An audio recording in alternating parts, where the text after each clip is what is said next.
শিরকের সাথে আপনারা আছেন কিনা একটু শরীর চেক করলে টার পাওয়া যাবে। শরীরে তাবিজ লাগানোটা শিরক, নিষেধ করেছেন বিশ্বনবী সাল্লাল্লাহু আলাইহি ওয়াসাল্লাম।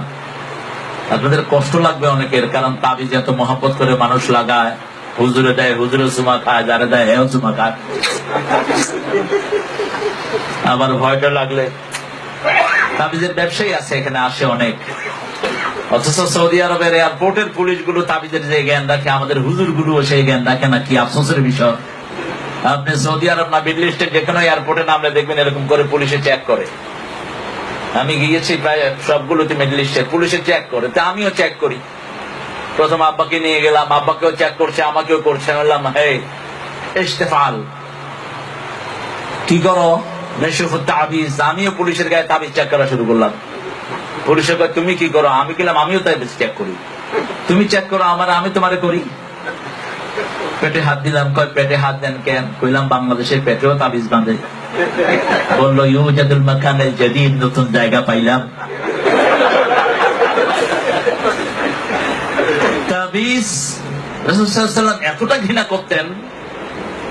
10 জন সাহাবী এসেছেন, ইবনে হিব্বানের বর্ণনা, আলা সনদিন সহিহ, আল্লামা সুয়ুতী রাহমাতুল্লাহ আলাইহি সহ অনেকেই এটাকে সহিহ বলে আখ্যায়িত করেছেন। 10 জন সাহাবী বিশ্বনবীর সাথে দেখা করেছেন। একজনের হাতে তাবিজ ছিল, ওনার সালামও নেন নেই, কথাও বলেন নেই। যে এলাকায় যেতেন আগে ঘোষণা করতেন ওই এলাকার গরুর গলা থেকে তাবিজ গুলো খুলে ফেলো, ওই এলাকার মানুষের গলা থেকে তাবিজ খুলে ফেলো। যে বাড়িতে তাবিজ টাঙানো থাকতো, এরকম বাড়ি আছে না নাই? হুজুরে টাঙায় দিছে, নামাজ পড়ে না, এক ওয়াক্ত। সারা ঘরে কোরআন টাঙায় রাখেন, কোনো লাভ হবে না। টাঙানোর জন্য আসেনি কোরআন। যদি লাভ হতো তাহলে কোরআন যে বিক্রি করে হের বোধহয় লাভ হতো সবচেয়ে বেশি, কারণ হের চারিদিকে কোরআন শরীফ আছে না নাই? আচ্ছা, এগুলো পড়ার জন্য। আপনি পড়লে, এক অক্ষর পড়লে কত নেকি, কত নেকি।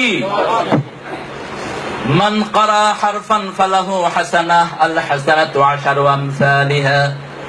বিশ্বনবী সাল্লাল্লাহু আলাইহি ওয়াসাল্লাম বলছেন, কেউ যদি একটা অক্ষর পড়ে 10টা নেকি আল্লাহ তাকে দান করবেন।